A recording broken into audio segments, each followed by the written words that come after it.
Friends, എല്ലാവർക്കും സുഖമാണല്ലോ. എന്നത്തെ പോലെ ഇന്ന് ഞാൻ വന്നിട്ടുള്ളത് നമുക്കൊരു കേക്ക് ഉണ്ടാക്കാൻ വേണ്ടിയാണ്. ഒരു കേക്ക് നമുക്ക് ചായയുടെ കൂടെയൊക്കെ കഴിക്കാൻ വേണ്ടി പെട്ടെന്ന് എടുത്ത് കഴിക്കാൻ വേണ്ടി ഒരു കേക്കാണ് ഉണ്ടാക്കുന്നത്. എങ്ങനെയാണ് കേക്ക് ഉണ്ടാക്കണമെന്നൊന്ന് നോക്കാം.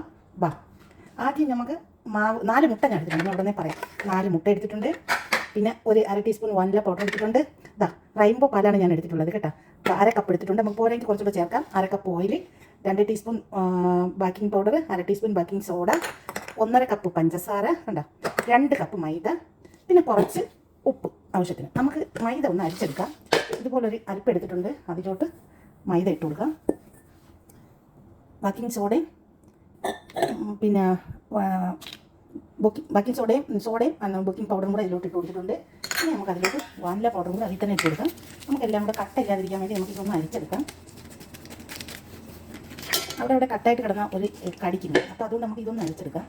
ഒരു സെയിം വനില കേക്കിൻ്റെ ഫ്ലേവറാണ് ഇതിൽ കിട്ടുന്നത് കേട്ടോ. വനില സ്പോഞ്ച് ഉണ്ടല്ലോ, അതേ സെയിം ആണ്. പിന്നെ ഞാൻ പാല് മാത്രം കുറച്ച് വെറൈറ്റി ആയിട്ട് ഇത് ചേർക്കുന്നുണ്ട്. അതെന്ന് പറഞ്ഞാൽ അത് നല്ല ഒരു സോഫ്റ്റ് കിട്ടും റൈൻബോ പാല് ചേർത്താലേ. അപ്പോൾ അത് മാത്രമേ ഇതിൽ വെറൈറ്റി ആയിട്ടുള്ളൂ. അപ്പോൾ നിങ്ങൾ കണ്ടല്ലോ, നമുക്കിത് നേരെ ഇത് മുട്ട ബീറ്റ് ചെയ്തെടുക്കാം. ബാക്കിയുള്ള സാധനങ്ങൾ നമുക്ക് മാവ് ഞാൻ മാറ്റി വെച്ചിട്ടുണ്ട്. ഇതെല്ലാം കൂടെ നമുക്കൊന്ന് ബീറ്റ് ചെയ്തെടുക്കാം. കണ്ടോ, മുട്ട ഞാനൊരു ബൗൾ എടുത്തിട്ടുണ്ട്. ഇതിലോട്ട് ഞാൻ മുട്ട പൊട്ടിച്ചൊഴിക്കാൻ പോവുകയാണ്. ഞാൻ 4 മുട്ടയും എടുത്തിട്ടുള്ളത്.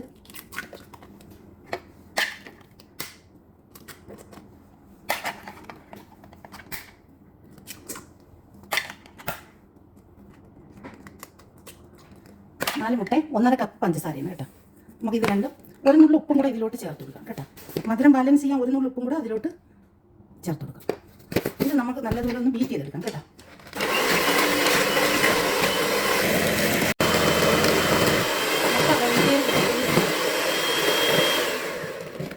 മുട്ട ഇവിടെ വീട്ടിൽ വീട്ടി നല്ലതുപോലെ ഇരുന്ന് പഞ്ചസാര എല്ലാം മെൽറ്റാവണം. ഇനി നമുക്ക് അതിലോട്ട് ആ പാൽ ഒഴിച്ച് കൊടുത്ത് 1/2 കപ്പ് പാല്, 1/2 കപ്പ് ഓയിൽ കേട്ടോ.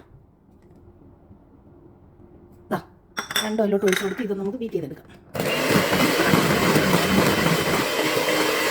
ഇതെല്ലാം ഞാൻ ബീറ്റ് ചെയ്ത് വെളിമാറ്റി എടുത്തിട്ടുണ്ട് കണ്ടല്ലോ. ഇനി നമുക്കിത് ബീറ്റർ ഒന്ന് മാറ്റി വയ്ക്കാം. ബീറ്റർ മാറ്റി വെച്ചിട്ട് നമുക്ക് ഇത് നമ്മൾ അരിച്ച് വെച്ച മാവിലോട്ടൊന്ന് മിക്സ് ആക്കി കൊടുക്കണം. കണ്ടോ, നമ്മൾ അരിച്ച് വെച്ച മാവ് ഒന്ന് നല്ലോണം ഇളക്കി കൊടുക്കാം. എന്നിട്ട് നമ്മൾ ഇത് അരിച്ച് വെച്ച് ഇതിനകത്തോട്ട് കുറച്ച് വീറ്റ് കൊടുക്കാം. വീറ്റ് കൊടുത്തൊന്ന് ഫോൾഡ് ചെയ്തെടുക്കാം. ഈ വിഷ്ട് വെച്ചിട്ട് നമുക്ക് ഫോൾഡ് ചെയ്തെടുക്കാം കേട്ടോ. കുറച്ച് നമുക്ക് ഇതിലോട്ട് വീറ്റ് കൊടുത്തിട്ട് എല്ലാം നമുക്ക് അതിനകത്തോട്ട് വീറ്റ് കുറച്ച് വീറ്റ് കൊടുക്കണം കേട്ടോ.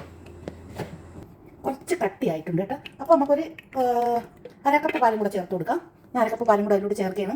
അപ്പോൾ കുറച്ചൊരു കട്ടിയായിട്ടുണ്ട് കേട്ടോ. കുറച്ചൊന്ന് ലൂസാണ്. അപ്പോൾ 1 കപ്പ് പാല്, 1/2 കപ്പ് പാലല്ല 1 കപ്പ് പാലാണ് വേണ്ടിയുള്ളത് കേട്ടോ. അപ്പം നമ്മൾ മൈദയിൽ എന്തെങ്കിലും ഒരു വ്യത്യാസം വന്നിട്ടുണ്ടെങ്കിൽ കുറച്ചും കൂടെ ലൂസായി കിട്ടാൻ വേണ്ടി അപ്പോൾ 1 കപ്പ് പാല് ചേർത്ത് കൊടുക്കാം കേട്ടോ. കണ്ടല്ലോ, നമ്മൾ ബാക്കി ഇവിടെ തയ്യാറായിട്ടുണ്ട്. ഞാൻ 1 കപ്പ് പാല് ചേർത്തിട്ടുണ്ട് കേട്ടോ. പറഞ്ഞത് ആദ്യം ഞാൻ വീഡിയോയിൽ പറഞ്ഞത് 1/2 കപ്പ് എന്നാണ്, അല്ല 1 കപ്പ് പാലാണ് കേട്ടോ. 1 കപ്പ് പാല് ചേർത്ത് കൊടുത്തപ്പോഴാണ് ഇത് അടിപൊളിയായിട്ട് ഇതിൻ്റെ ബാറ്റർ കിട്ടിയത് കണ്ടോ. 1 കപ്പ് പാല് ചേർത്ത് കൊടുത്തു കേട്ടോ. അപ്പം നിങ്ങൾ ചേർക്കേണ്ടിയുള്ള 2 റെയിൻബോ ടിന്നാണ് ഇതിൽ. ഇതുപോലത്തെ 2 ടിന്ന് പാലാണ് ചേർത്ത് കൊടുക്കേണ്ടിയുള്ളത് കേട്ടോ. ചെറിയ ടിന്നാണ്. അപ്പോൾ അതിൻ്റെ 2 ടിന്ന് പാല് നിങ്ങൾ ചേർത്ത് കൊടുക്കും. ഞാനത് പിന്നെ 1/2 കപ്പാക്കി ഒരു ടിന്ന് 1/2 കപ്പേ ഉള്ളൂ. അപ്പോൾ 2 ടിന്നെ എടുത്തിട്ടുണ്ട് കേട്ടോ. ഇതാണ് അപ്പോൾ അതിൻ്റെ പരുവം കണ്ടോ. ഈ പരുവത്തിന് നമുക്കിതൊന്ന്, അപ്പോൾ നിങ്ങളിത് മാവ് അടിക്കുന്ന സമയത്ത് നിങ്ങൾ ഓവനൊന്ന് ഫ്രീ ഹീറ്റാക്കി ഇടണം കേട്ടോ. ഓവനൊന്ന് ഫ്രീ ഹീറ്റാക്കി ഇടണം. 10 മിനിറ്റ് ഓവനൊന്ന് ഫ്രീ ഹീറ്റാക്കി ഇട്ടിട്ട് നിങ്ങൾ കേക്ക് അതിലോട്ട് വെക്കാവൂ. ഓവൻ ചൂടാവാതെ കൊണ്ടുവന്ന് വെച്ചാൽ കേക്ക് ഡൗൺ ആയി പോകും, കേക്ക് ഹാർഡായി പോകും. അതുകൊണ്ട് അങ്ങനെയൊന്നും ചെയ്യില്ല. എപ്പോഴും ഓവൻ ഫ്രീ ഹീറ്റാക്കി ഇടണം കേട്ടോ. ഞാൻ ഇതുപോലെ ഒരു കേക്ക് ടിന്നാണ് എടുത്തിട്ടുള്ളത് കണ്ടല്ലോ. അതിനകത്ത് ഞാനൊരു ബട്ടർ പേപ്പറും വെച്ചിട്ടുണ്ട്. അതിലോട്ടാണ് ഞാൻ ഒഴിക്കാൻ പോകുന്നത്. ബട്ടർ അതിലോട്ട് ഒഴിച്ച് കൊടുക്കാം. ബിസ്മില്ലാ.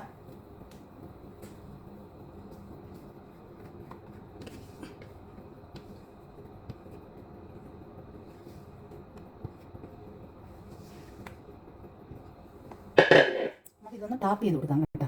ഇതൊന്ന് ടാപ്പ് ചെയ്ത് കൊടുക്കാം.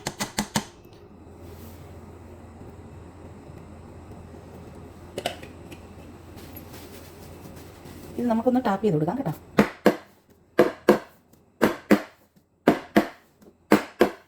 കേട്ടോ, ഇത് ടാപ്പ് ചെയ്ത് കൊടുത്താൽ നമുക്ക് നേരെ ഇനി ഓവനിലേക്ക് പോകാം. ഓവൻ വയ്ക്കാൻ പോകാം. വാ, ഞാൻ 35 മിനിറ്റും വെച്ചിട്ടുണ്ട്. 160 ഡിഗ്രി ചൂടിലാണ് വെച്ചിരിക്കുന്നത് കേട്ടോ. അത് കഴിഞ്ഞിട്ട് നമുക്ക് പുറത്തെടുക്കാം. കണ്ടല്ലോ, ഓവൻ ഞാൻ ക്ലോസ് ആക്കിയിട്ടുണ്ട്. മക്കളെ, നമ്മളുണ്ടാക്കിയ ടീ കേക്ക് കണ്ടല്ലോ. കണ്ട, അടിപൊളിയായിട്ട് പൊന്തി വന്നിട്ടുണ്ട്. ഇനി നമുക്ക് ഇതൊരു പാത്രത്തിലോട്ട് തണുത്തതിന് ശേഷം നമുക്കൊന്ന് സർവ് ചെയ്ത് കൊടുക്കാം. കണ്ടല്ലോ, നമ്മളുണ്ടാക്കിയ ടീ കേക്ക് നല്ല അടിപൊളിയായിട്ടുണ്ട്. ഇഷ്ടപ്പെട്ടാൽ എല്ലാവരും ഒന്ന് ഉണ്ടാക്കുക. നമുക്ക് ഇത് കുറച്ചുകൂടെ തണുത്തതിന് ശേഷം ഇത് നമുക്കൊന്ന് ഒരു പാത്രത്തിലോട്ട് സർവ് ചെയ്ത് കാണിച്ചു തരാം. കേക്ക് ഇവിടെ തണുത്ത് ഇട്ടിട്ടുണ്ട്. കുറച്ച് നമുക്കിതൊന്ന് സൈഡൊന്ന് വിട്ട് പിടിപ്പിച്ച് കൊടുത്തിട്ട് നമുക്കിതൊന്ന് സർവ് ചെയ്യാം കേട്ടോ. ഇതൊന്ന് നമുക്ക് സർവ് ചെയ്ത് കൊടുക്കാം. ഈ പ്ലേറ്റിലോട്ട് തന്നെ ഇത് നമുക്കൊന്ന് തട്ടിക്കൊടുക്കാം. ബാ, കണ്ടോ,